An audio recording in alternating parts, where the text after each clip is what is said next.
So మీరు ఇందాక ఒక విషయం చెప్పారు, అసలు యాక్చువల్లీ గోవా అని చెప్పి మారిషస్లో షూట్ చేసాం. అందరూ మామూలుగా ఎవరన్నా మారిషస్లో సీన్ ఉందంటే అది గోవాలో తీయండి సరిపోద్ది అంటారు. ఈ నెలకి అది గోవాలో సీన్ అంటే అది మారిషస్లో తీయండి తీసుకెళ్ళన్నారు. సో గోవా అని చెప్పి మారిషస్ చోట గారు కూడా one of the this thing. ఎందుకంటే గోవాలో వాటర్ కలర్ బ్లూయిష్గా ఉండదు.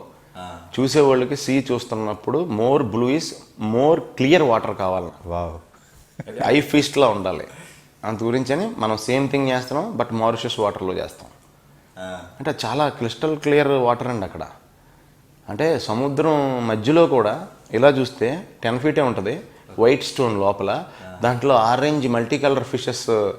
ఇది అక్వేరియం అండి, అది సీ అక్వేరియంలా ఉంటుంది. అది అందరూ వెళ్ళి వచ్చేసారులేండి, చాలా చూస్తారు అది. అంటే నేను ఫస్ట్ టైం వెళ్ళి చేశాను కాబట్టి కొంచెం ఎక్కువ ఎగ్జైటింగ్గా మాడుతున్నాను మేబీ.